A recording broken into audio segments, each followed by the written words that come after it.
There are moments in life when desperation strips away everything except the truth. When a woman begs you to buy her dog because she hasn't eaten in 2 days, you know the world has gone wrong somewhere. The woman stood in the dust of Gallows Crossing, her dress torn and her pride hanging by a thread. Her dog Duke was all she had left, and she was willing to sell him just to survive. Mountain man Eli Mercer had seen hard times before, but something about this broke his heart. Instead of taking her dog, he offered her food and asked her story. What he learned changed everything. Someone had been stealing from the good people of this town, taking their land and their hope. But what happened when that thief realized a mountain man was coming for him? Before we jump back in, tell us where you're tuning in from. And if this story touches you, make sure you're subscribed, because tomorrow I've saved something extra special for you. The autumn air carried the scent of pine and wood smoke as Eli Mercer guided the trembling woman toward his cabin, the loyal dog padding silently beside them. Clara James, that was her name. She'd whispered it like a confession, clutched a small bundle of possessions against her chest. Her fingers, once soft from a genteel life, now bore the calluses of hard labor and harder times. Eli's cabin sat nestled against a stand of towering pines, its log walls weathered to a silver gray that blended with the mountain shadows. Smoke curled from the stone chimney, and the warm glow of lamplight spilled through hand-hewn windows. This place had been his sanctuary for 15 years, a refuge from a world that had grown too complicated, too corrupt for an honest man to navigate. He pushed open the heavy wooden door and gestured Clara inside. Duke hesitated at the threshold, his intelligent brown eyes seeking permission from his mistress. Clara nodded, and the dog entered with the dignity of a gentleman caller, his tail wagging once in polite acknowledgement of their host's hospitality. The cabin's interior reflected its owner's character, simple, functional, but crafted with care. Hand-hewn furniture filled the single large room, each piece bearing the marks of Eli's own tools. Bookshelves lined one wall, filled with volumes on everything from wilderness, survival, to philosophy. A stone fireplace dominated the far end, its hearth blackened by countless evening fires. Above the mantel hung a simple wooden cross, carved from mountain oak. On a desk near the window sat Eli's most treasured possession, a worn leather journal, its pages yellowed with age and filled with decades of observations about mountain life. Weather patterns, animal behavior, and the quiet wisdom that comes from living close to nature. The journal also contained his thoughts on right and wrong, good and evil, and the responsibility every man has to stand up for what's just. "Sit yourself down," Eli said, his voice gentle as he guided Clara to a chair near the fire. "Duke, you too, boy. Make yourself comfortable." The dog settled at Clara's feet, his watchful gaze never leaving his mistress's face. Even in this safe haven, Duke remained alert, ready to protect the woman who had sacrificed everything for him. Eli ladled hot stew from a pot hanging over the fire, the rich aroma of venison, potatoes, and wild herbs filling the air. He set the bowl before Clara, along with a thick slice of cornbread still warm from the Dutch oven. Her hands shook as she lifted the spoon, and tears fell silently into the stew. "Been a while since you've had a proper meal," Eli observed. "Not as judgment, but as simple fact," Clara nodded, unable to speak around the lump in her throat. She forced herself to eat slowly, though every instinct screamed at her to devour the food like a starving animal. Pride, even now, demanded she maintain some semblance of dignity. As she ate, Clara's story emerged in halting sentences. She had been the schoolteacher in Gallows Crossing, married to Samuel James, a hard-working man who'd inherited a small but prosperous farm from his father. They'd been happy, she said, planning for children, dreaming of the future.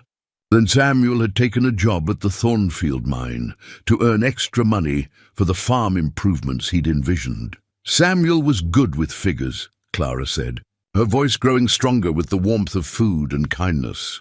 Mr. Thornfield noticed that right away, put him to work keeping track of the ore weights, the daily yields. Samuel liked having important work, being trusted with responsibility, but Samuel had begun noticing discrepancies in the mine's records. Ore that was extracted but never recorded. Weights that didn't match between the mine and the smelter. When he'd tried to discuss these irregularities with Augustus Thornfield, the mine owner had dismissed his concerns with increasing irritation. That's when Samuel started keeping his own records. Clara continued. Secret ones. He hid them in our root cellar, wrapped in oilcloth. He said if something was wrong, he wanted proof. Duke lifted his head, sensing the change in his mistress's emotional state. His presence seemed to give Clara strength to continue. The official story was that Samuel had died in a mining accident, a cave-in that trapped him alone in a side tunnel. But Clara had never believed it. Samuel was careful, methodical. He would never have ventured into an unstable area without proper support. More suspicious still, his body had been quickly buried before Clara could see it, with Dr. Morrison claiming the injuries were too severe for viewing. After the funeral, Clara said, her voice hardening, everything started disappearing. First they said Samuel owed money to the company store. Then there were back taxes we'd supposedly never paid. Finally the bank called in a loan I'd never heard of, with papers bearing what looked like Samuel's signature. Within 6 months, Clara had lost everything. The farm, the house, even Samuel's personal belongings, which were seized to pay the mysterious debts. The school board, influenced by prominent townspeople who seemed to dance to Thornfield's tune, had dismissed her from her teaching position. They'd claimed budget constraints, but Clara knew the truth. Thornfield wanted her broken, desperate, and gone. I've been living in that old line shack behind the cemetery, Clara admitted, shame coloring her cheeks. Duke and we've been surviving on what little I could gather. Wild berries, fish from the creek when I could catch them. But winter's coming, and I know we won't make it. Eli listened in thoughtful silence, his weathered hands wrapped around a cup of coffee. At 52, he'd seen enough of human nature to recognize patterns of greed and corruption. But something about Clara's story struck him as part of a larger design, a systematic destruction of good people's lives. Gallows Crossing had once been a thriving community. When Eli had first come to these mountains 15 years ago, the town had bustled with miners, merchants, and families building new lives in the American West. Children had played in dusty streets while their parents worked honest jobs and dreamed honest dreams. The church bell had rung every Sunday, calling folks together in fellowship and shared purpose. But gradually, things had changed. Families had begun disappearing, not all at once, but steadily, like water seeping through a cracked dam. Some moved away, they said, seeking better opportunities. Others simply vanished without explanation. The miners spoke in hushed tones about accidents that seemed to claim the most observant and questioning workers. Augustus Thornfield had arrived 5 years ago, a well-dressed man from back east with money to invest and grand plans for the community's future. He'd bought the failing mine, renovated the bank, and inserted himself into every aspect of town life. At first, people had welcomed his involvement. He'd brought jobs, loaned money to struggling families, and spoken eloquently about progress and prosperity. But prosperity, Eli had noticed, seemed to flow in only one direction, toward Thornfield himself. The man now owned most of the commercial buildings in town, held mortgages on half the homes, and employed a growing number of rough men whose primary qualification seemed to be their willingness to intimidate anyone who asked inconvenient questions. "You said Duke here is smart?" Eli remarked, reaching down to scratch the dog behind his ears. "What makes him special?" Clara's face brightened for the first time since her arrival. "Samuel trained him from a pup. Duke can track better than any bloodhound, but he's gentle as a lamb with children. He knows when strangers are coming from a mile away, and he can tell the difference between friendly folks and those meaning harm. Samuel used to say Duke was worth 10 men for keeping watch." The dog's tail thumped against the floor at the praise, but his eyes remained alert and intelligent.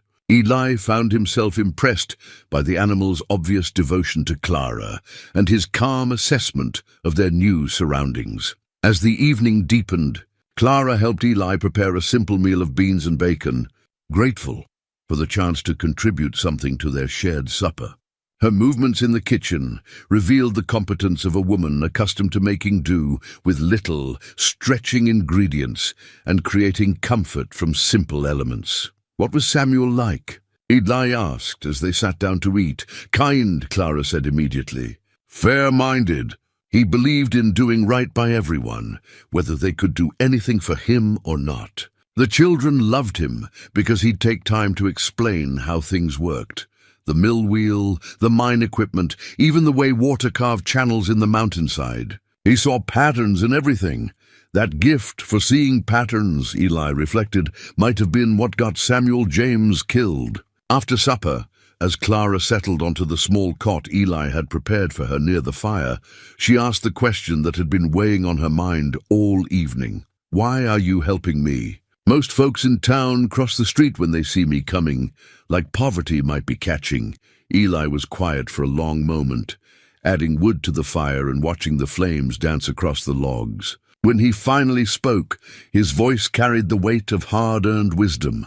"I've learned that when good people suffer, it's usually because bad people prosper. And when bad people prosper too long, the suffering spreads until it touches everyone. Sometimes a man has to choose between minding his own business and minding what's right."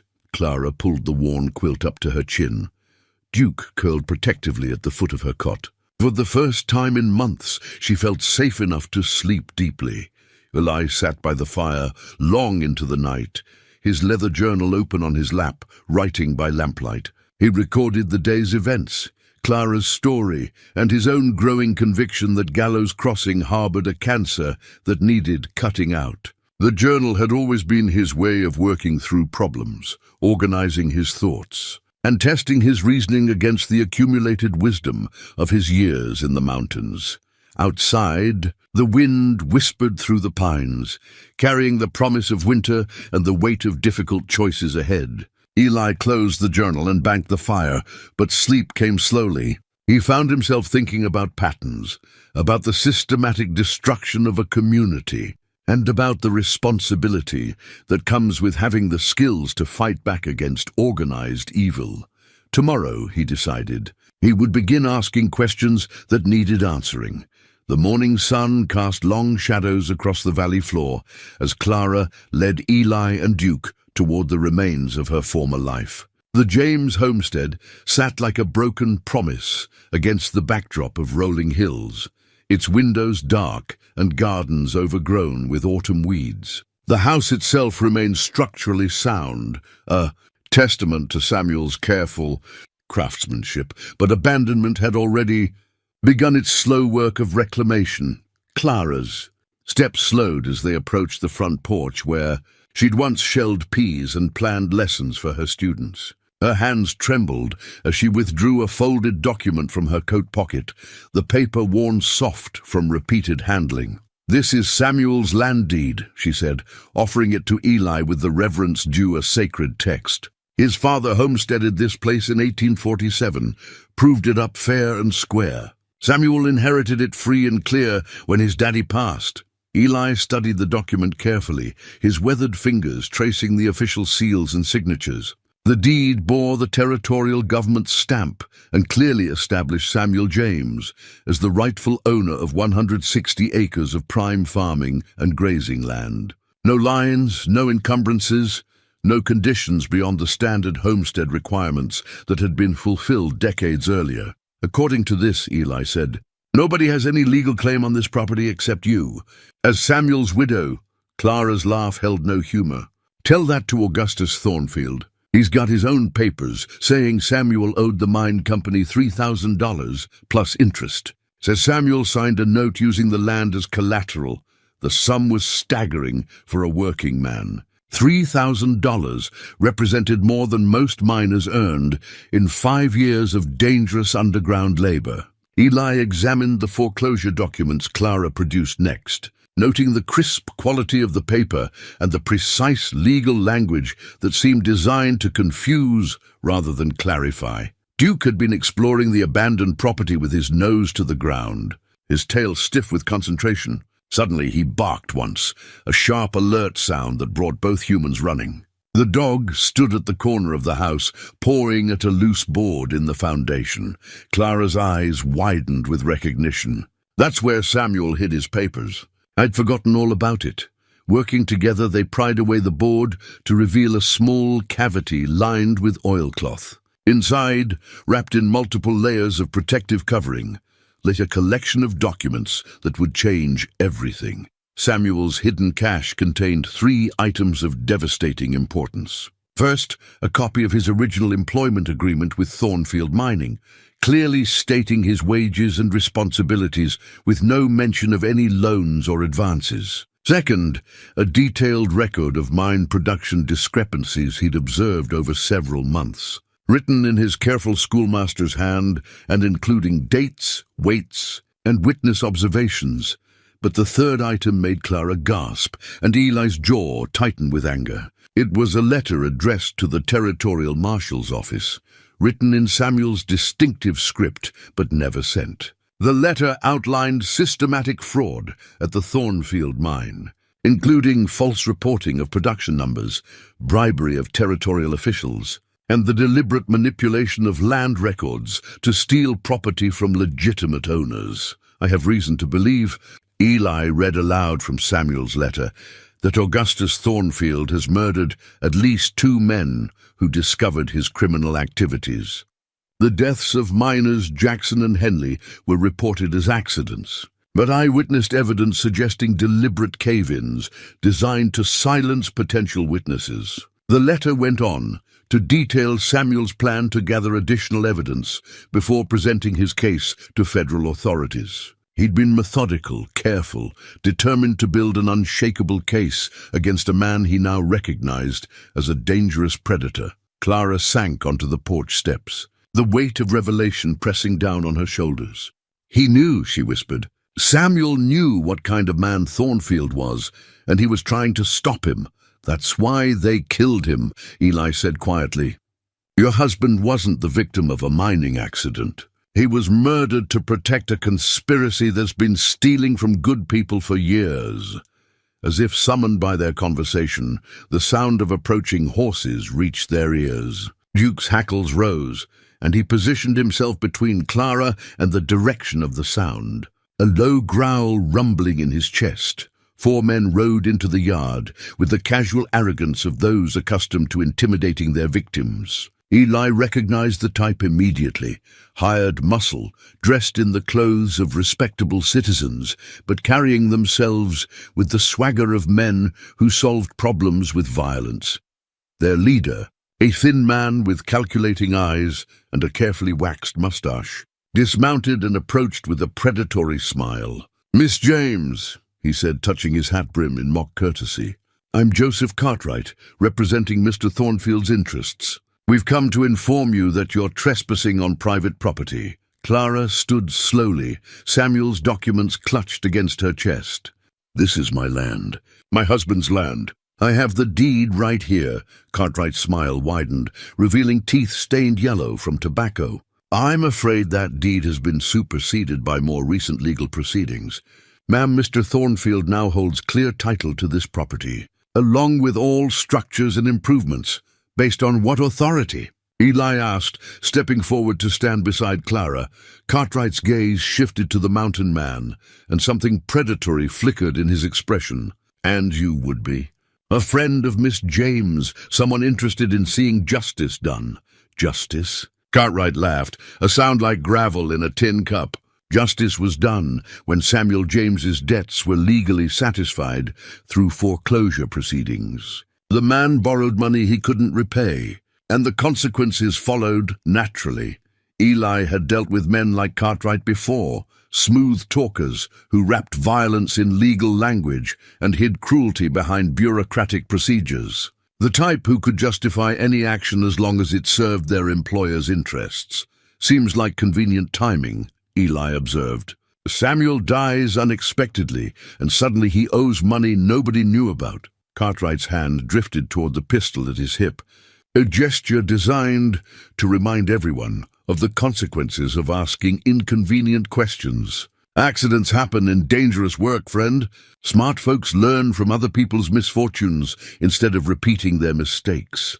The threat hung in the air like smoke from a poorly tended fire. Clara felt Duke press against her leg, the dog's warm presence offering comfort and courage in equal measure. "We'll be going now," Clara said, her voice steady, despite the fear that threatened to overwhelm her.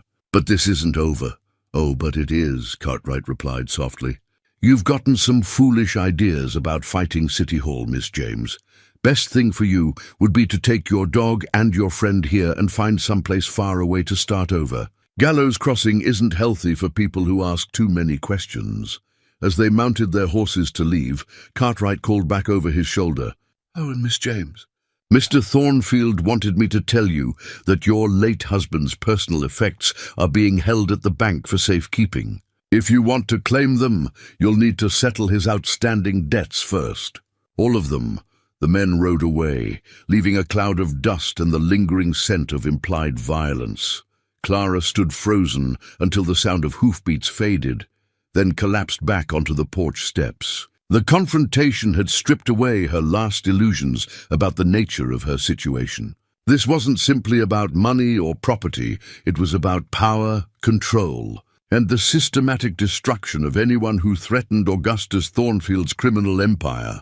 "They killed him," she said, her voice hollow with the weight of certainty. "They murdered Samuel, and now they're trying to erase every trace that he ever existed." Eli knelt beside her, his presence solid and reassuring. "They killed him because he was getting too close to the truth. But they made a mistake." "What mistake?" "They left evidence, and they let you live." Eli's voice carried the quiet intensity of a man who'd made a decision that would change everything. Samuel was building a case against them. "Now we're going to finish what he started." Duke whined softly and nuzzled Clara's hand, sensing her distress, but also somehow understanding that their circumstances had fundamentally changed. They were no longer simply victims of circumstance. They were witnesses to murder and participants in a quest for justice that would demand everything they had to give. Clara looked at the deed in her hands, then at the letter Samuel had never lived to send. The documents represented more than legal claims.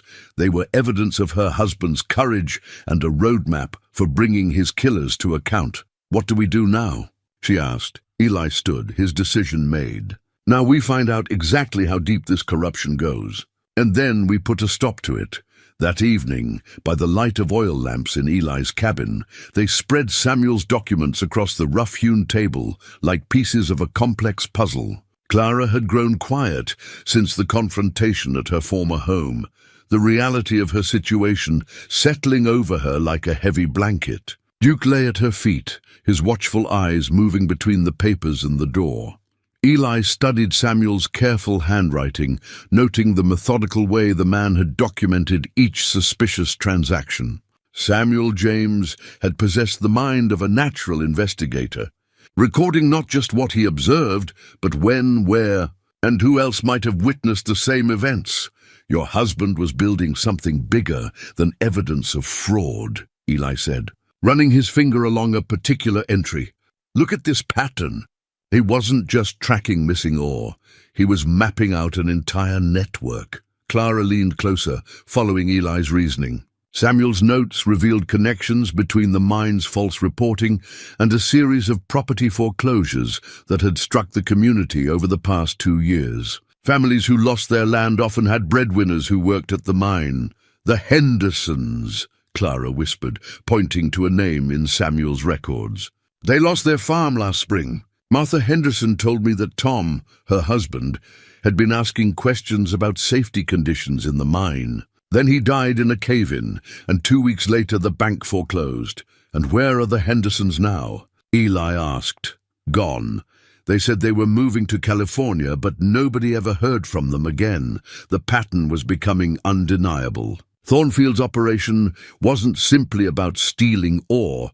It was about systematically destroying anyone who might expose his crimes. Samuel's final entries revealed he'd identified at least 8 families who had suffered similar fates, and he'd begun reaching out to mining engineers in other territories. Among Samuel's papers, they found something that made Eli's blood run cold: a list of names with notations beside each one. The handwriting was crude, but the meaning was unmistakable. It was a death list, and Samuel's name had been crossed out. Where did this come from? Eli asked. Clara studied it carefully. Samuel must have found it somewhere, maybe copied it from something he saw. The remaining names included Tom Bradley, an elderly rancher, and Dr. Morrison, the town physician. Seeing the doctor's name cast his cooperation with Thornfield's story in a different light. We need to talk to these people, Eli decided. Starting with Tom Bradley. The next morning, they rode out to the Bradley ranch, Duke trotting alongside Eli's horse. Tom Bradley was a man in his 70s, bent with arthritis, but still possessing sharp eyes. His wife, Martha, greeted them with cautious hospitality. "Miss James," Martha said gently. "How are you holding up, dear?" "Better than I was, thanks to Mr. Mercer's kindness," Clara replied. "But we've come on serious business. We need to talk about Samuel's death." Tom emerged from the barn, moving slowly but with purpose. Eli noticed the way the old rancher's eyes darted toward the tree line and the worn rifle that never seemed far from his reach. "Been expecting someone to come asking questions," Tom said. Samuel James was too smart to die in a simple accident. They gathered around the kitchen table while Martha poured coffee. Duke settled near the door, watching both windows and the main entrance. "What do you know about Samuel's investigation?" Eli asked. Tom exchanged a look with his wife. "Samuel came to me about 3 weeks before he died, asking questions about the mine's water rights and whether I'd noticed changes in the creek that runs through my property. The creek originated in the mountains above the mine.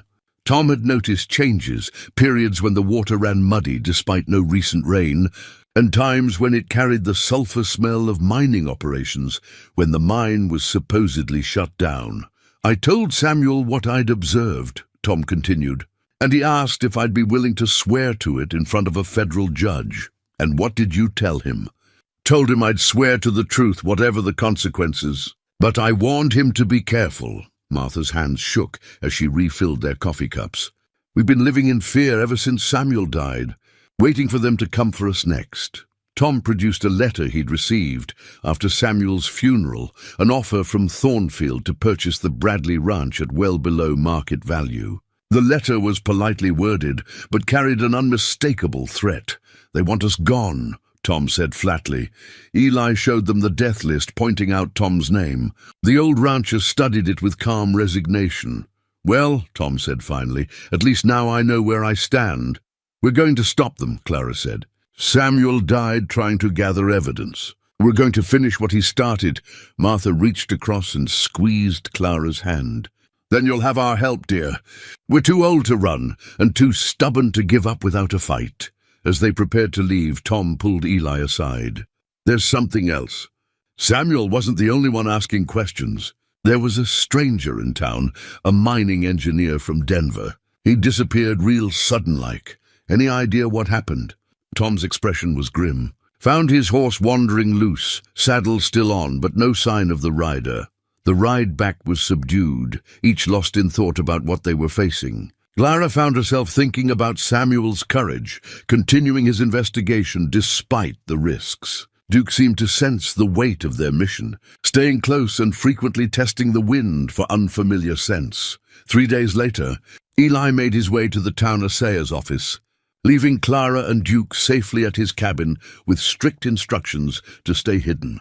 The morning mist clung to the valley floor as he rode into Gallows Crossing, his keen eyes noting the subtle changes that had transformed the once thriving community into something darker. The assayer's office occupied a small building on Main Street, its windows dusty and its paint peeling from years of neglect. Inside, Eli found Harold Wickham hunched over a cluttered desk, his thin frame bent with the weight of guilt and fear. The man looked up with startled eyes when Eli entered, his hand instinctively moving toward a desk drawer. "Mr. Wickham," Eli said calmly, removing his hat. "I'd like to discuss some property valuations from the past couple years." Wickham's Adam's apple bobbed nervously. "I'm afraid I'm quite busy today, Mr. Mercer. Eli Mercer, and I think you'll want to make time for this conversation." The assayer's office walls were lined with territorial survey maps, their colored sections marking mineral claims, water rights, and property boundaries. Eli studied them, while Wickham fidgeted behind his desk, noting discrepancies between the official territorial records and the newer assessments that had been filed in recent months. Interesting how property values seem to fluctuate so dramatically around here, Eli observed, pointing to a section that included the James homestead. According to your original assessment, this land was valued at $12 an acre. But your most recent evaluation puts it at $3 an acre. Market conditions change, Wickham mumbled, not meeting Eli's eyes. Mining prospects, soil quality, access to water, all factors that can affect valuation. Eli pulled out a document from his coat, one of Samuel's careful surveys of the disputed properties. Funny thing about that, the soil quality hasn't changed, the water access is the same, and if anything, the mining prospects have improved. Yet somehow, the land lost 3/4 of its value just before Augustus Thornfield acquired it. Wickham's hands trembled as he reached for a bottle of whiskey hidden behind a stack of papers. I don't know what you're implying, Mr. Mercer, but I conduct my assessments according to territorial guidelines. Show me the guidelines that justify valuing creek bottom farmland at $3 an acre when similar properties 50 miles south are selling for 15. The silence stretched between them like a taut rope. Finally, Wickham took a long drink and set the bottle down with shaking hands. You don't understand the position I'm in, he whispered. I have a wife, 2 young children. Thornfield made it clear what would happen if I didn't cooperate. What did he threaten you with? Same thing that happened to Samuel James. An accident. A mining cave-in. A fall from a horse. A hunting mishap. Thornfield has creative ways of dealing with problems. Eli leaned forward, his voice gentle but insistent. Harold, I need to see the real assessments. The ones you prepared before Thornfield got to you. With obvious reluctance, Wickham moved to a filing cabinet and withdrew a hidden folder. Inside were the original property evaluations, documents that painted a very different picture of land values in the territory. The James homestead, according to Wickham's honest assessment, contained not only fertile farmland, but promising mineral deposits that could be worth thousands of dollars. This is what Samuel's husband discovered, isn't it? Eli asked, studying the falsified mining report that had accompanied the property seizure. Thornfield knew these lands were valuable, so he had you create false assessments to justify stealing them for a fraction of their worth. Wickham nodded miserably. It started small, just adjusting a few numbers here and there. But then it became systematic. Every property Thornfield wanted, I had to devalue. Every family he wanted gone. I had to find a way to justify their financial ruin. The mining company's original survey map lay spread across Wickham's desk, its detailed markings showing the true extent of mineral wealth in the disputed territories. Gold deposits, silver veins, and valuable copper ore, all deliberately underreported to federal authorities, while being secretly extracted through Thornfield's operation. How many families have lost their land? Based on your false assessments? Eli asked. 14 in the past 2 years, Wickham admitted, the number falling from his lips like a confession. Good people, honest families. They trusted the system to protect them, and I helped destroy their lives. Eli studied the map more carefully, noting the systematic way Thornfield had targeted properties in a specific pattern. The stolen lands formed a rough circle around the original mine site, creating a buffer zone where Thornfield could operate his illegal extraction without interference from neighboring property owners. There's something else, Wickham said, pulling out another hidden document. A survey conducted by that mining engineer from Denver, the one who disappeared. He'd been asking questions about the same discrepancies Samuel James had noticed.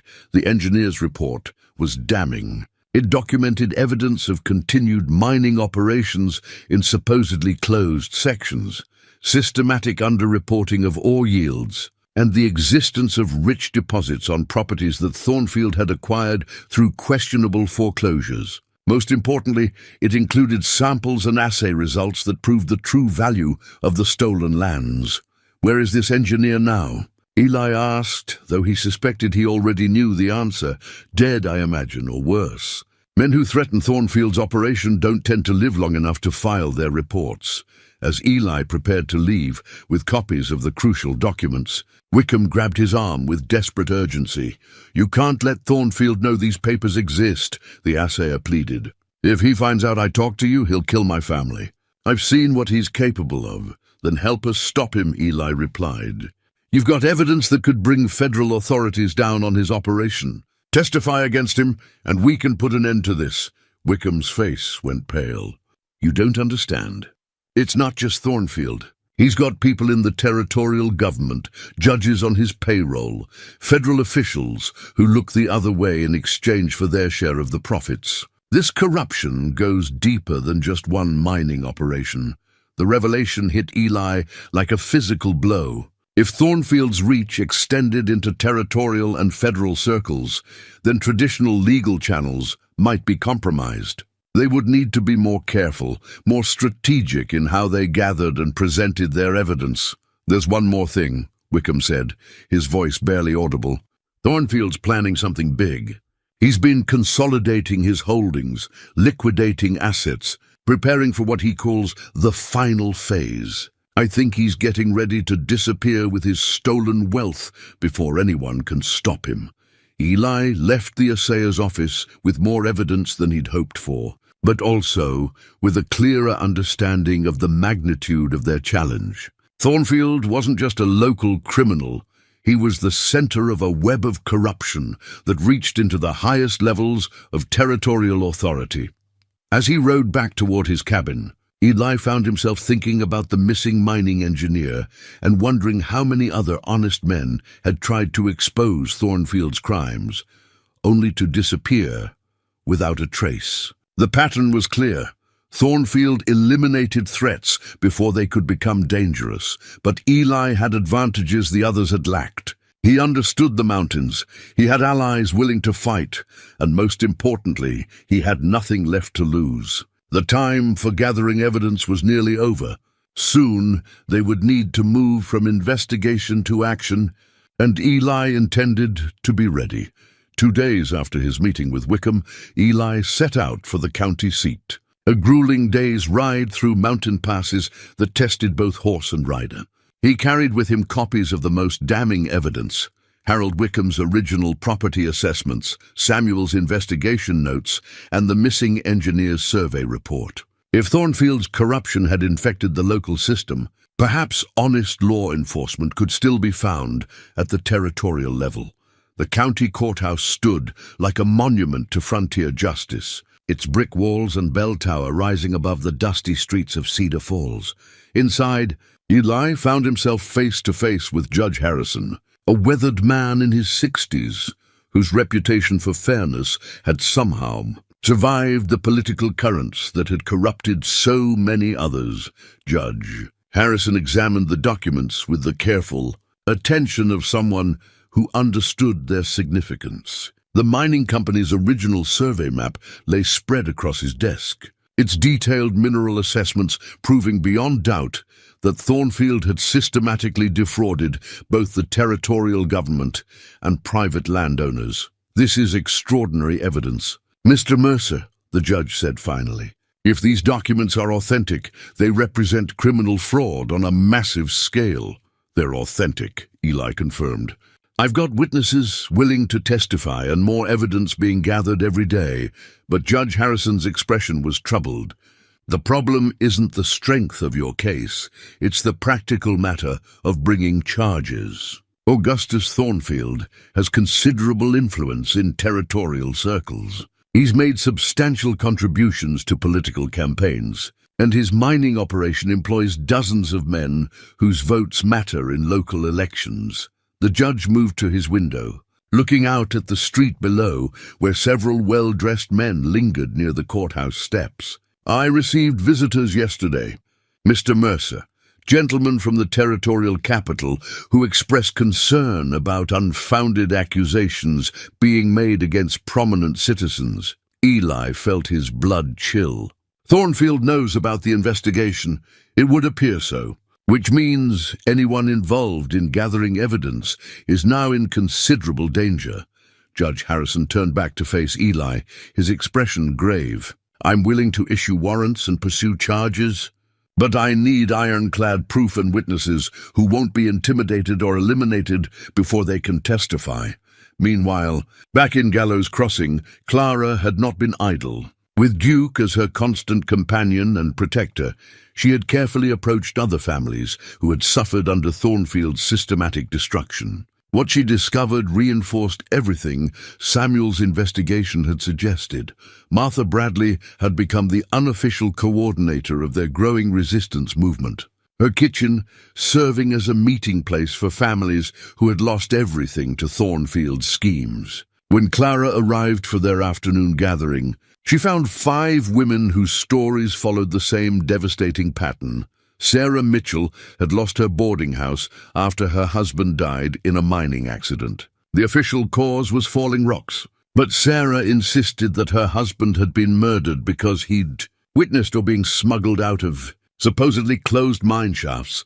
Ellen Crawford's family farm had been seized for back taxes that appeared on the books only after her father questioned safety practices at the mine. The old man had subsequently suffered a fatal fall from his horse while riding familiar territory in broad daylight. Mary Sullivan's husband had been the mine's head carpenter until he started asking questions about why certain tunnels were being reinforced while others were deliberately weakened.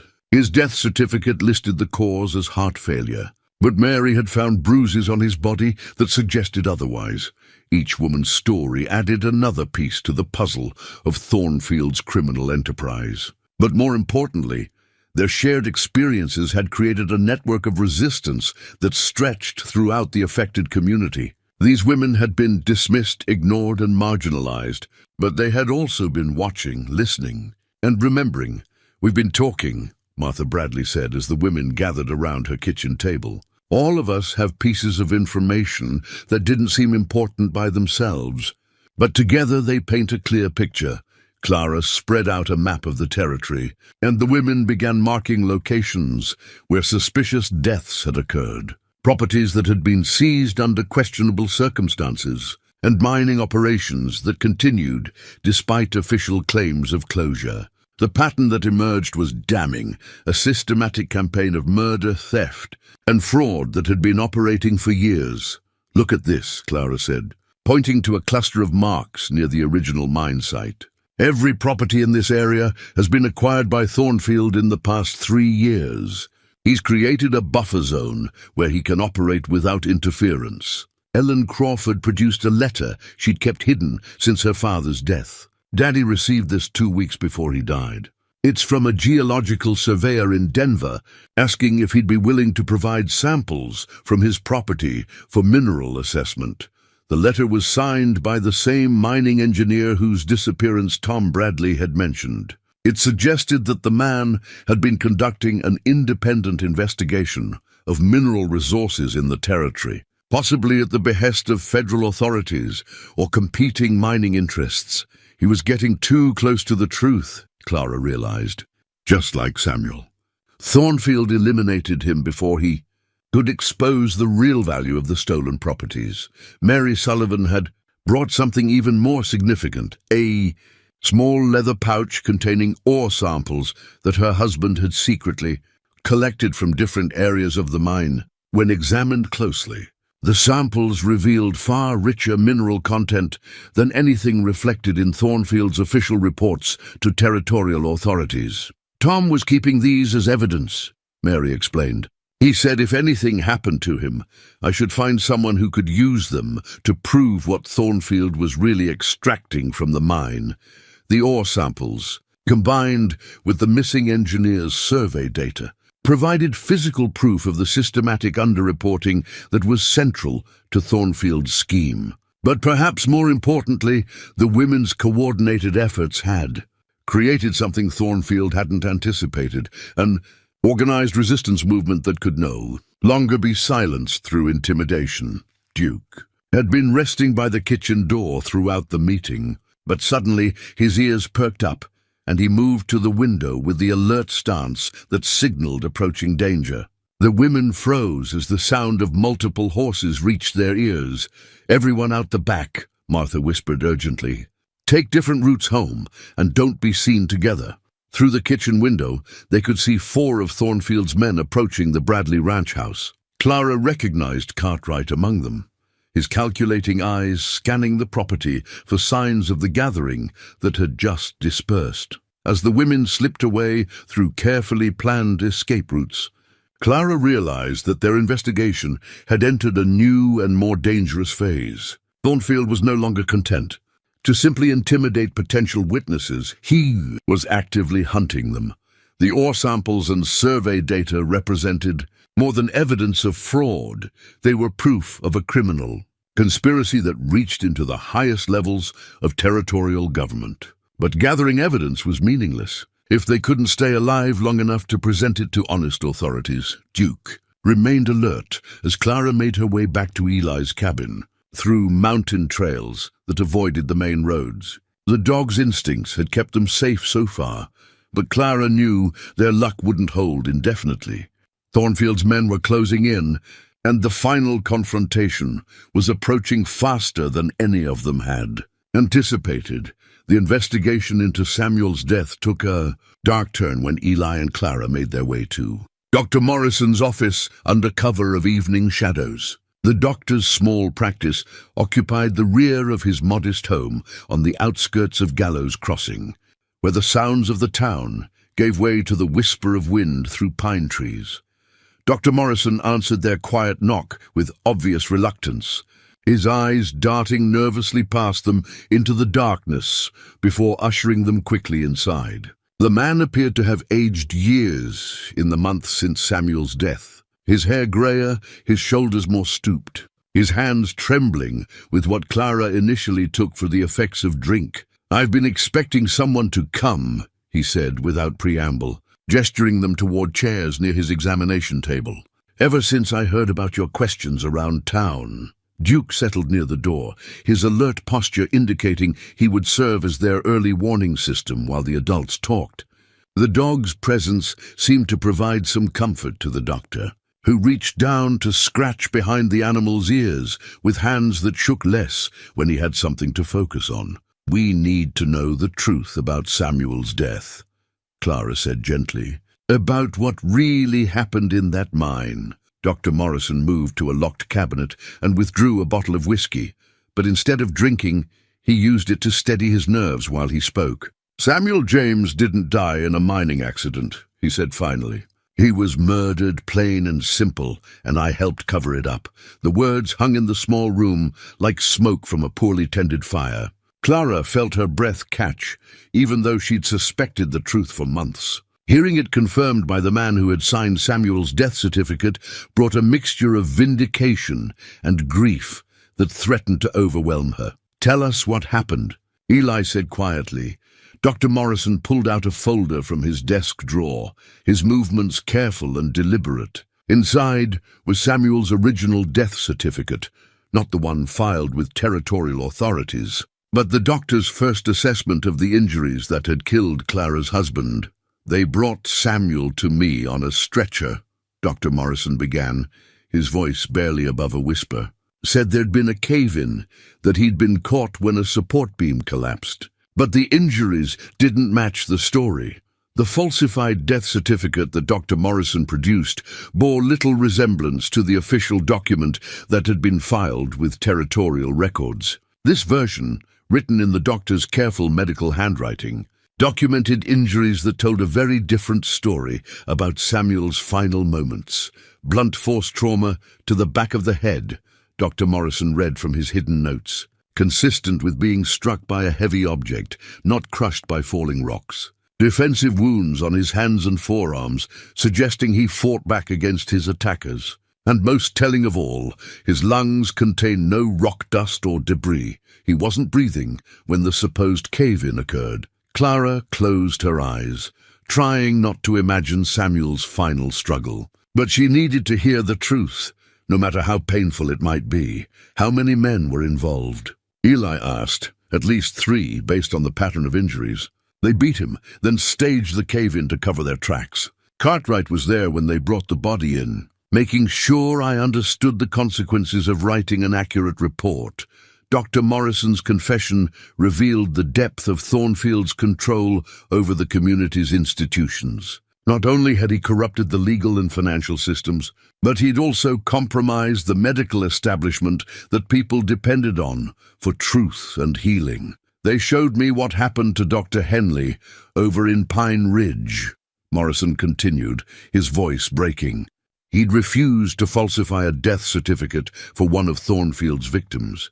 They found him dead in his office 3 days later, supposedly from a heart attack. But I knew better. The pattern of intimidation and murder extended far beyond Gallows Crossing, reaching into neighboring communities where Thornfield's influence had spread like a cancer. Doctors, lawyers, judges, and lawmen, anyone who might oppose his criminal enterprise, had been systematically corrupted or eliminated. "Why are you telling us this now?" Clara asked. Dr. Morrison looked at her with eyes that held years of accumulated guilt. "Because I can't live with it anymore.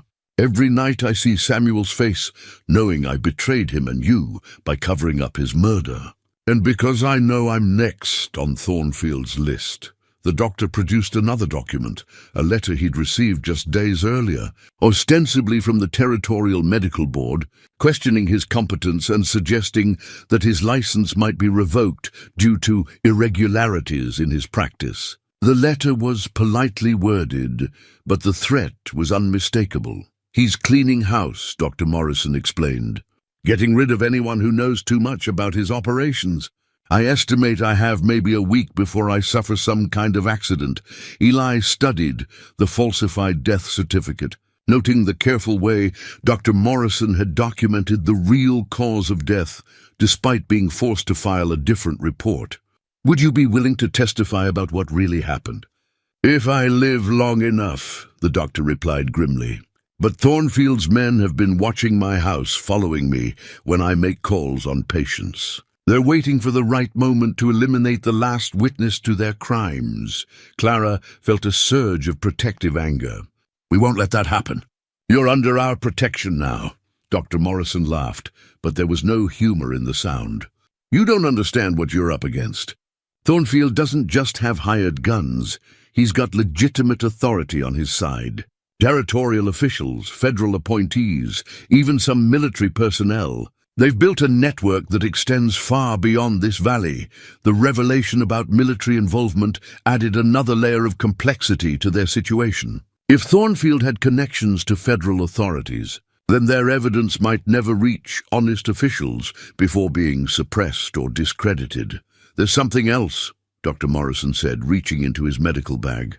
"I kept tissue samples from Samuel's examination, along with photographs of his injuries. If we can get them to federal authorities who aren't in Thornfield's pocket, they'll prove beyond doubt that Samuel was murdered." The preserved evidence represented hope, but also terrible danger.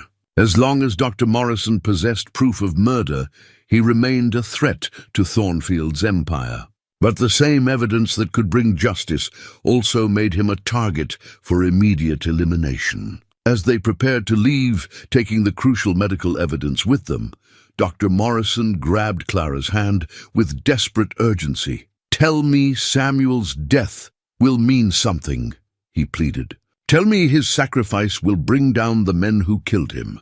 Clara looked the doctor in the eyes, her voice steady with conviction. "Samuel died fighting for justice. We're going to finish what he started, no matter what it costs." Duke rose from his position by the door, sensing their readiness to depart. As they stepped into the darkness outside Dr. Morrison's house, Eli noticed movement in the tree line, shadows that suggested they were being watched.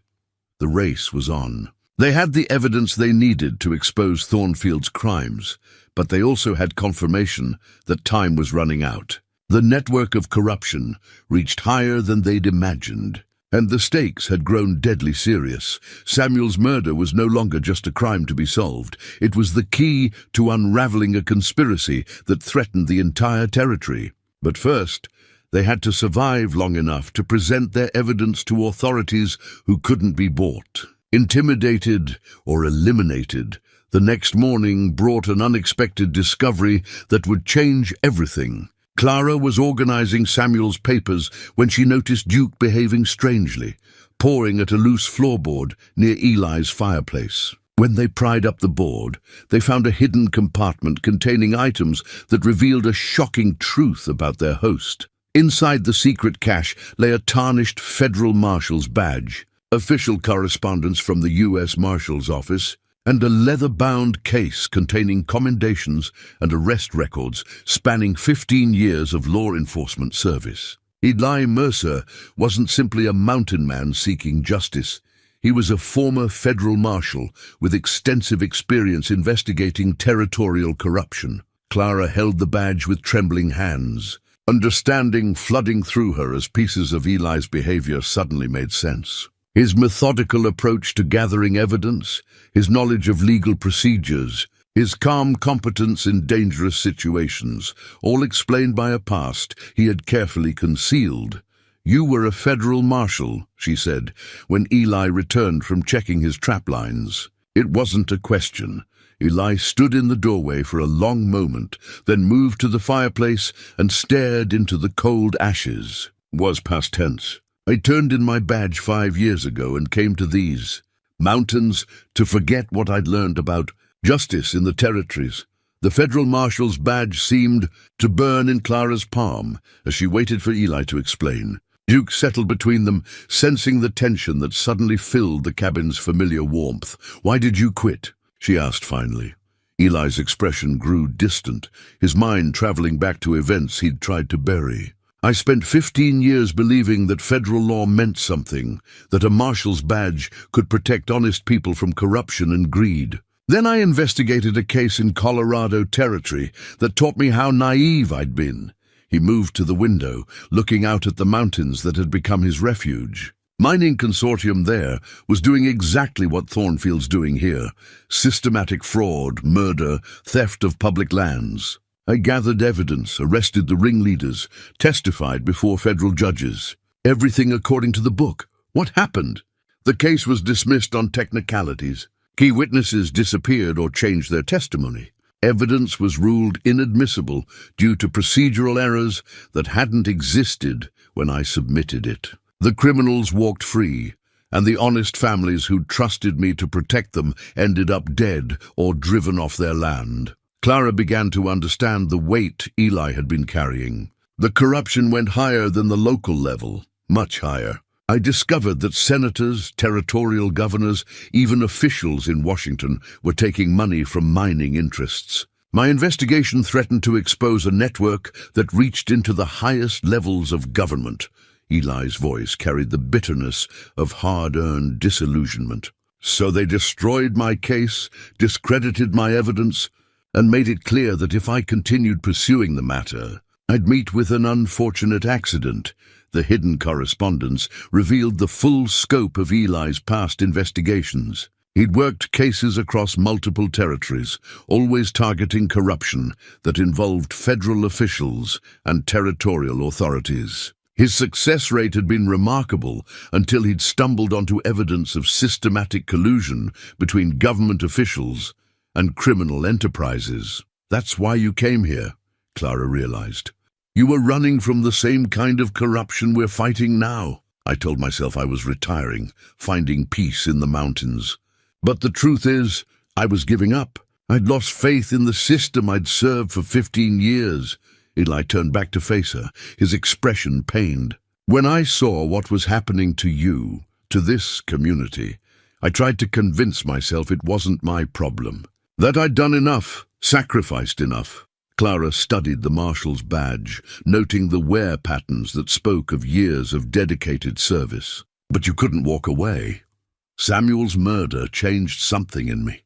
Reading his investigation notes, seeing the systematic way Thornfield was destroying good people, it reminded me why I became a marshal in the first place. The revelation cast their entire investigation in a new light.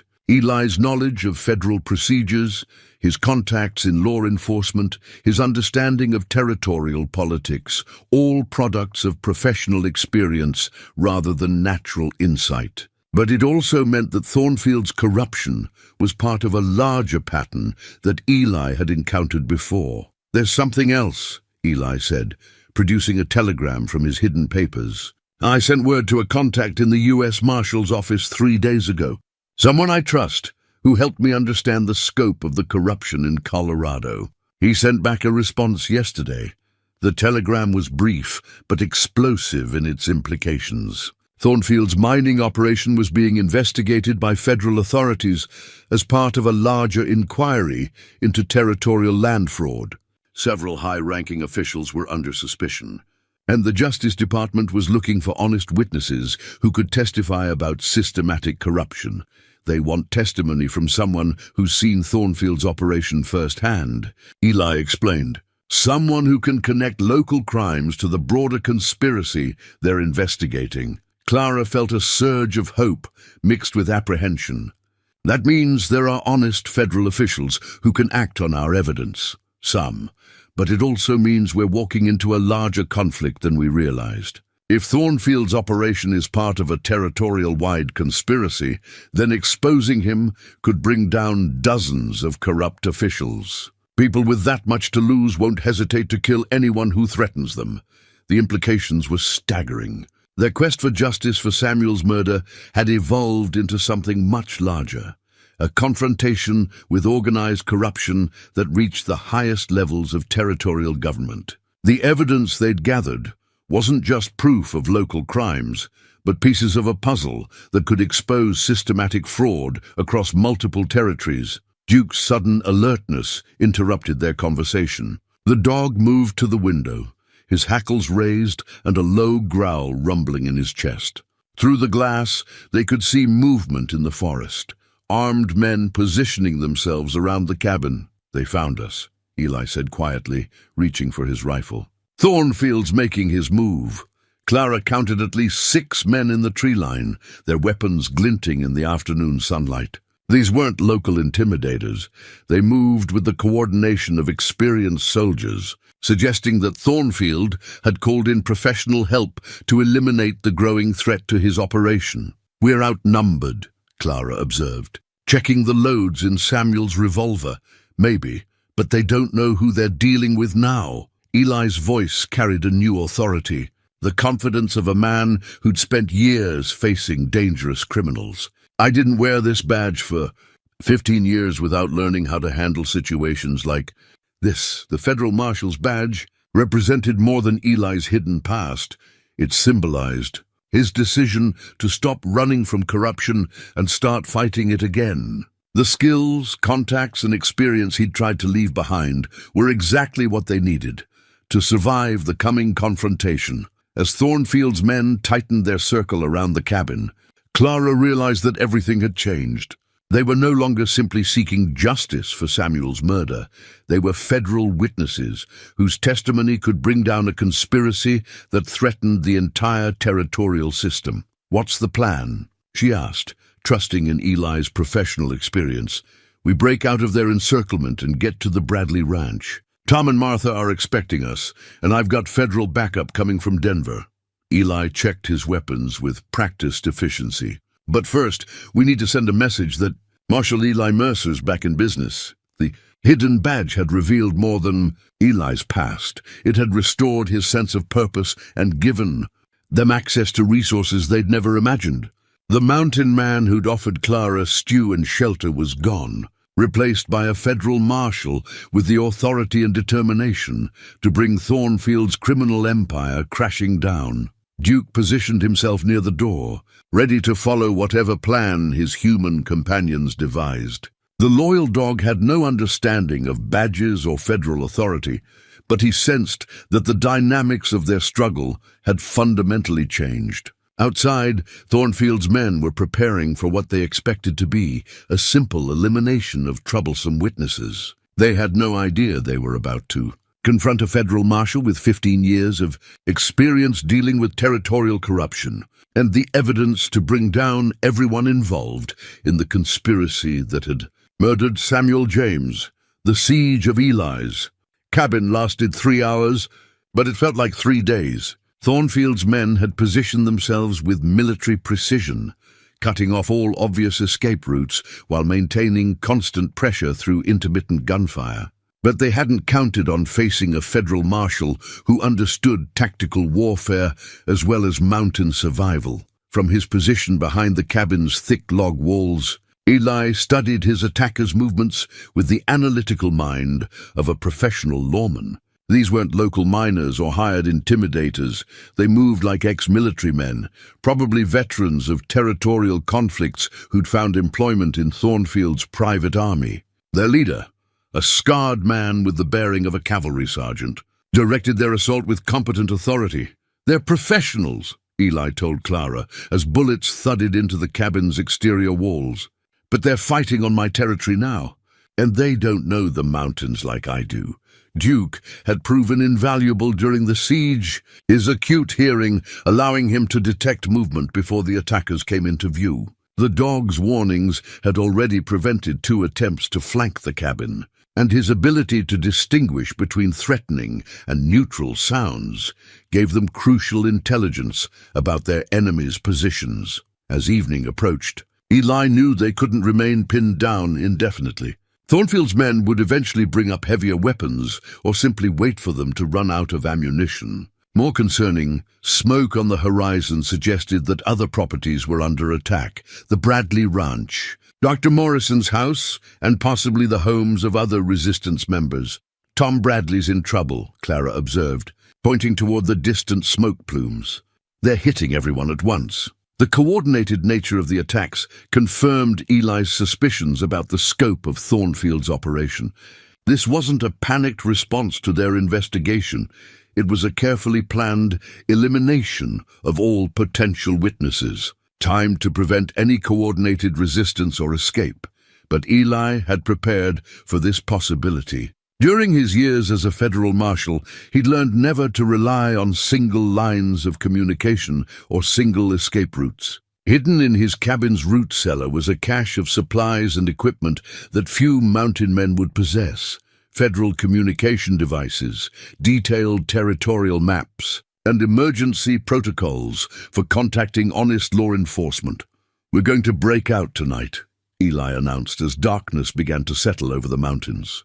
"But first, we need to ensure our evidence reaches federal authorities, even if we don't survive." He produced a metal document case from his hidden cache, its contents representing months of careful investigation and documentation. Samuel's original research, Dr. Morrison's medical evidence, Wickham's property assessments, and the mining engineer's survey, all organized and prepared for federal review.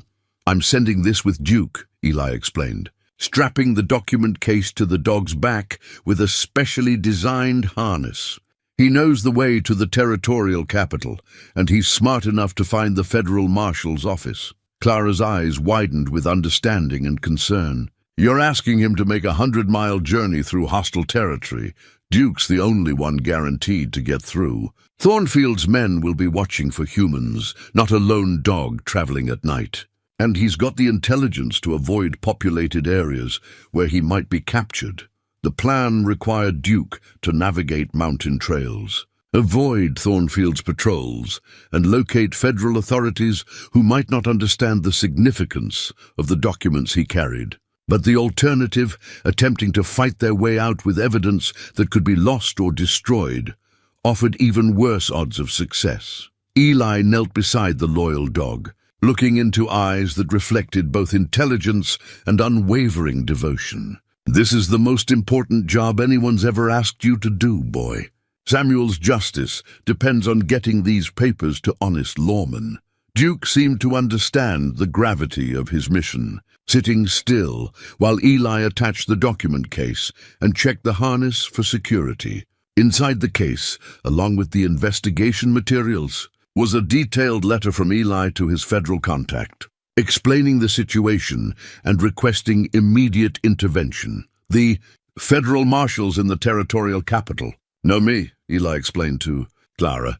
They'll recognize my handwriting and understand the urgency when Duke arrives with these documents. Even if Thornfield has some influence there, he can't have corrupted everyone. As they prepared Duke for his crucial journey, the sound of approaching horses reached their ears. Through gaps in the cabin's shuttered windows, they could see torches moving through the forest, reinforcements arriving to strengthen the siege. 12 more men, Eli counted grimly.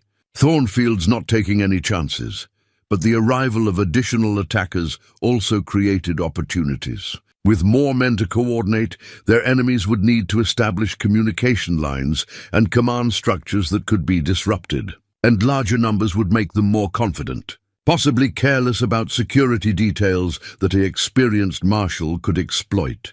Eli moved to his weapons cache, selecting items that reflected his years of federal service.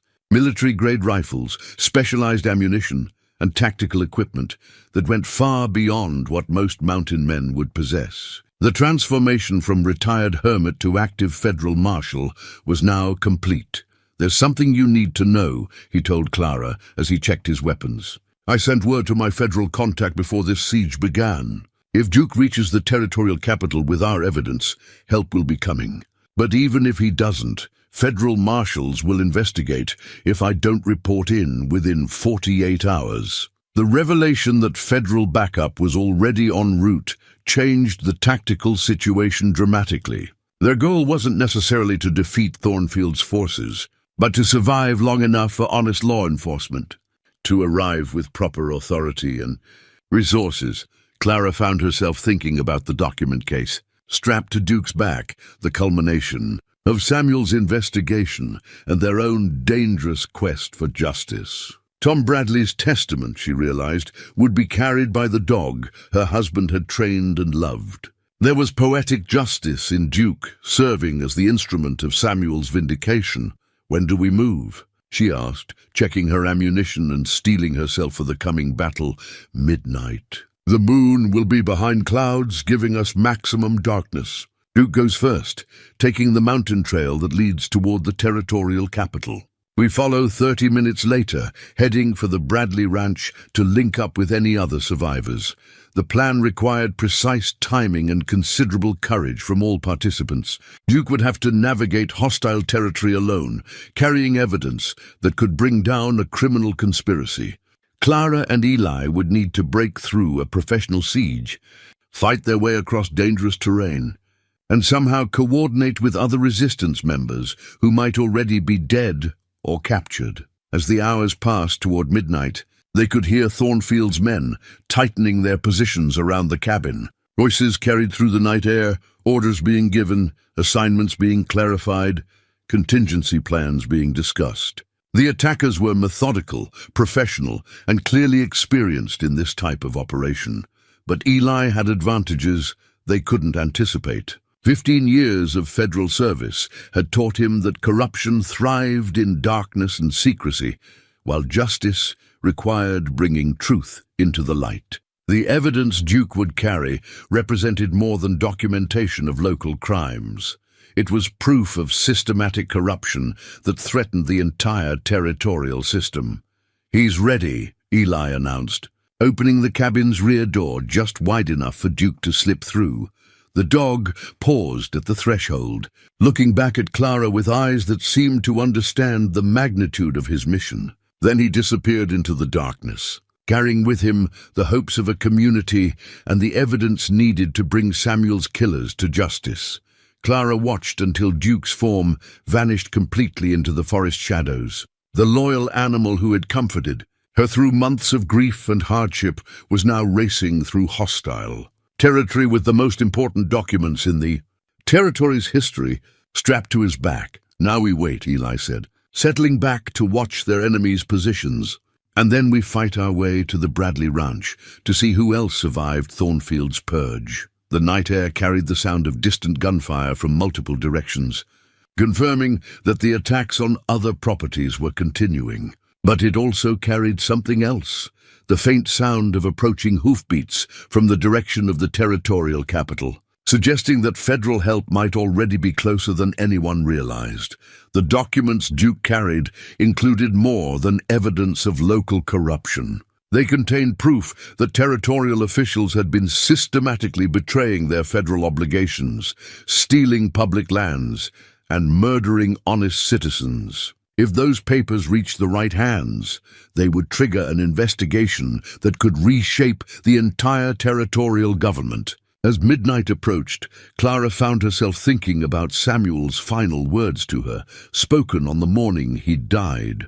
He'd said that truth had a way of fighting back against lies, even when good people had to die for it. Now, with Duke racing through the darkness toward federal authorities, Samuel's truth was finally fighting back. At exactly midnight, Eli and Clara launched their breakout from the besieged cabin. Using tactics learned during 15 years of federal service, Eli had identified the weakest point in their enemy's perimeter, a narrow ravine that led toward the Bradley Ranch. Defended by only 2 sentries who had grown complacent during the long siege. The first sentry never knew what hit him. Eli moved through the darkness with the silent efficiency of a professional lawman, disabling the guard with techniques that left him unconscious but alive.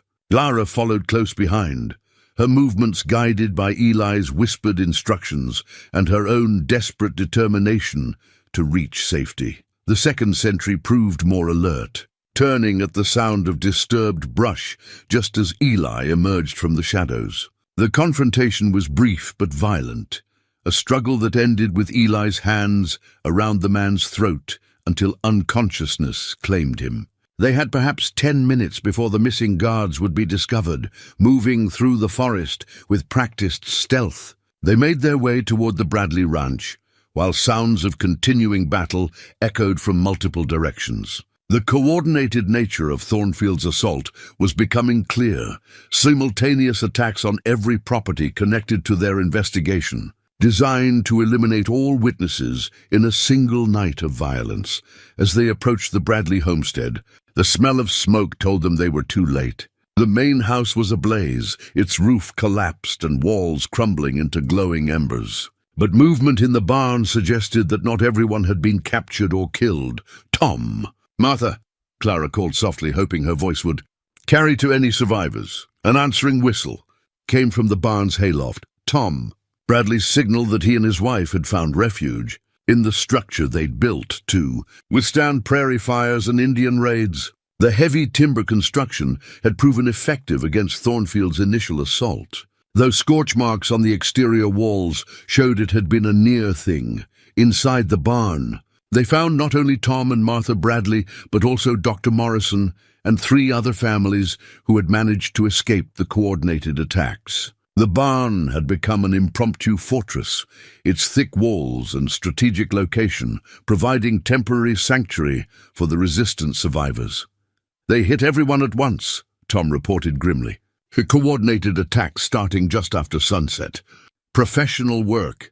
They knew exactly where to find each family and how to cut off escape routes." Dr. Morrison's presence was encouraging.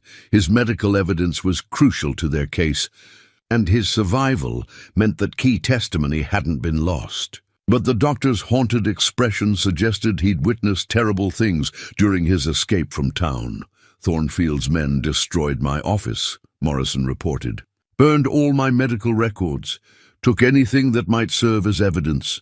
But I saved the most important documents, Samuel's. Real autopsy notes and the tissue samples Martha Bradley had established. The barn as a coordination center for any resistance members who managed to escape the night's violence. Maps spread across hay bales showed the locations of attacks, escape routes that remained viable, and potential rallying points for organizing a counterattack.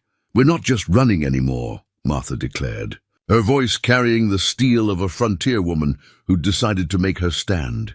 "Tom and I built this life with our own hands.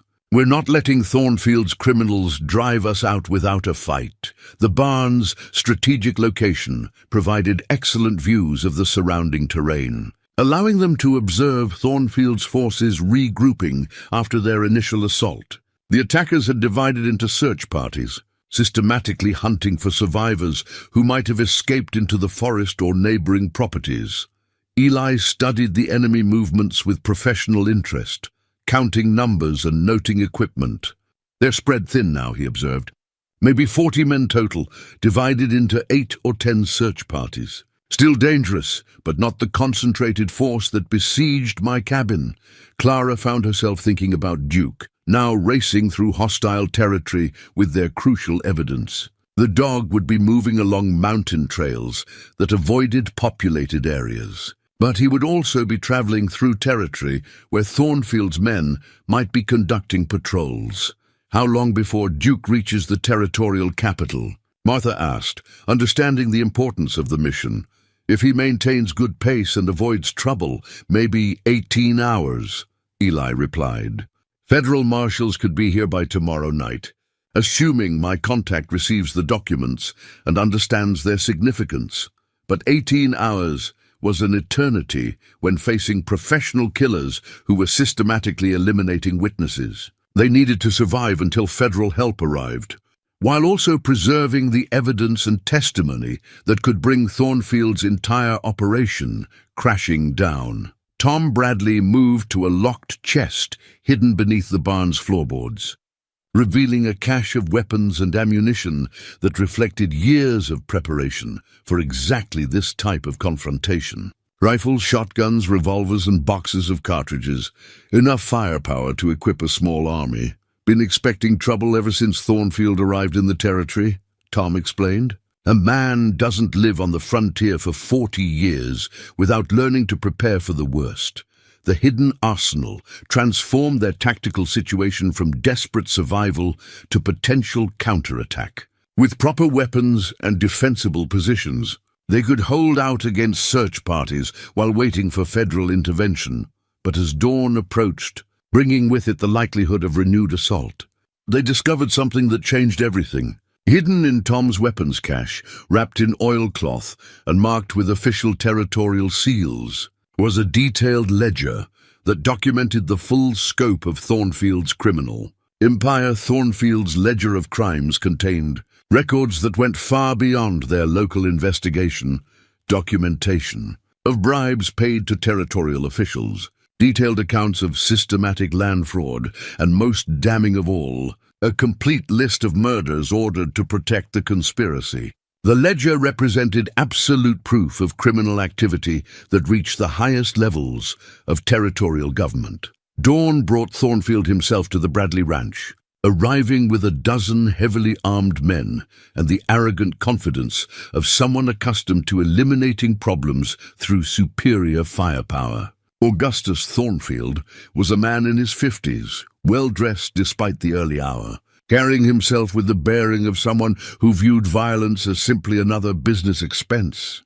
"I know you're in there," Thornfield called toward the barn, his voice carrying the cultured accent of Eastern education, overlaid with the hardness of frontier pragmatism. "This doesn't have to end with more bloodshed. Come out peacefully, and I'll make your deaths quick." From their positions behind the barn's thick walls, the resistance members could see Thornfield's forces deploying in a semicircle that cut off obvious escape routes. But Eli's experienced eye noticed something important. The attackers were positioned to prevent escape, not to storm a fortified position. Thornfield wanted them alive, at least temporarily. "He needs to know what evidence we've gathered," Eli whispered to Clara, "and whether we've already sent information to federal authorities." Clara understood the implications. As long as Thornfield remained uncertain about the scope of their investigation, they retained leverage. But the moment he realized that Duke was racing toward the territorial capital with damning evidence, that leverage would disappear. "Let's discuss terms," Eli called back, his voice carrying the authority of his federal badge. "Marshal Eli Mercer, Federal Law Enforcement. I'm authorized to negotiate on behalf of the territorial government." The revelation of Eli's true identity caused visible consternation among Thornfield's men. Several exchanged worried glances, and their leader's confident demeanor faltered slightly. Federal marshals carried authority that even corrupt territorial officials couldn't easily dismiss. Marshal Mercer, Thornfield replied after a moment's consideration. I heard you'd retired from federal service. What brings you back to law enforcement? Murder, systematic fraud, corruption that reaches into territorial government. Eli's response was delivered with the calm professionalism of a lawman presenting charges. We have evidence, Mr. Thornfield, enough to bring down your entire operation. The negotiation that followed was a deadly game of bluff and counterbluff, each side trying to determine what the other knew, while positioning for tactical advantage. Thornfield needed to know whether federal authorities had already been contacted, while Eli sought to buy time for Duke to complete his crucial mission. During the tense dialogue, Clara made a decision that would prove decisive. Slipping away from the main group, she made her way to the barn's rear wall, where a small window provided access to the outside. In her hand, she carried something precious, her wedding ring, the symbol of her marriage to Samuel and her connection to the life Thornfield had destroyed. I'm going out there, she announced quietly to the others. Thornfield wants to know what evidence we have. I'm going to show him. Eli started to object, but Clara's expression stopped him. This wasn't desperation or recklessness. It was the calculated courage of a woman who understood exactly what needed to be done. Samuel died gathering evidence against that man, Clara said, removing her wedding ring and holding it up to catch the morning light. This ring represents everything Thornfield took from me, my husband, my home, my future. But it also represents my choice to fight back instead of simply surviving. Moving to the barn's main door, Clara stepped into the morning sunlight with her hands visible, but her posture radiating defiance rather than surrender. Thornfield's men tensed, weapons ready, but their leader gestured for them to hold their fire. Miss James, Thornfield said with mock courtesy, you've caused considerable trouble with your misguided quest for justice. Justice isn't misguided when it's seeking the truth about murder, Clara replied, her voice carrying across the ranch yard with clear authority. Samuel discovered your crimes, so you had him killed. But you made a mistake. You left evidence. What happened next would be remembered by everyone present as an act of extraordinary courage. Clara began walking directly toward Thornfield, her wedding ring held high as both symbol and declaration. With each step, she recounted the evidence they'd gathered, Samuel's investigation notes, Dr. Morrison's medical testimony, the falsified property assessments, and most damning of all, Thornfield's own ledger of crimes. You documented everything, she said, now close enough to see the fear growing in Thornfield's eyes. Every bribe, every murder, every stolen property. Your own records will convict you. Thornfield's hand moved toward his pistol, but Clara's next words stopped him cold. Those records are already on their way to federal authorities. A four-legged messenger that you'll never catch, carrying evidence that will bring down everyone involved in this conspiracy. The revelation that Duke was en route to the territorial capital with their evidence transformed the entire confrontation. Thornfield's face went pale as he realized that killing the witnesses wouldn't prevent exposure. The evidence was already beyond his reach. In that moment of realization, Clara made her final symbolic gesture. She threw her wedding ring at Thornfield's feet, where it landed in the dust between them. That ring represents the past you stole from me, she declared. But I choose the future over the past. Samuel's truth is going to destroy your empire of lies. The throne ring marked the end of negotiation and the beginning of the final battle for justice in Gallows Crossing. The sound of approaching hoofbeats from multiple directions ended the standoff before it could escalate into a final gunfight. Federal marshals, alerted by Duke's successful delivery of the evidence, surrounded Thornfield's position with the overwhelming authority of legitimate law enforcement. The loyal dog had completed his 100-mile journey in record time, reaching the territorial capital just as Eli's federal contact was preparing to investigate the marshal's silence. Duke himself appeared at the head of the federal column, his tongue lolling with exhaustion, but his tail wagging with the satisfaction of a mission accomplished. The sight of the brave animal who had carried Samuel's truth through hostile territory brought tears to Clara's eyes and visible relief to every member of the resistance. Leading the federal marshals was Chief Marshal William Harrison, a man whose reputation for honesty had survived 20 years of territorial politics. He rode directly to where Clara stood facing Thornfield, his badge gleaming in the morning sun as he surveyed the scene with professional competence. "Augustus Thornfield," Marshal Harrison announced, his voice carrying the full weight of federal authority. "You're under arrest for conspiracy, fraud, murder, and crimes against the territorial government of the United States." Thornfield's carefully constructed empire crumbled in minutes. His hired gunmen, faced with federal badges and legitimate warrants, surrendered without resistance. The criminal who had terrorized an entire community with systematic violence found himself powerless against honest law, enforcement backed by proper authority. The evidence Duke had carried proved decisive in ways that exceeded even Eli's expectations.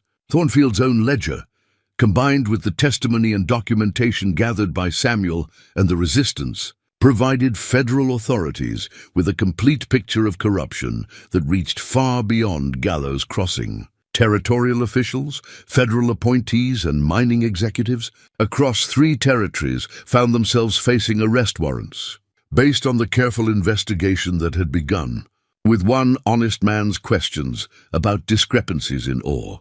Waits Dr. Morrison's medical evidence proved particularly valuable, providing definitive proof that Samuel James and at least 6 other men had been murdered rather than killed in accidents. The tissue samples and detailed injury documentation that the doctor had preserved at great personal risk became the foundation for multiple murder charges that would see Thornfield and his accomplices face the gallows.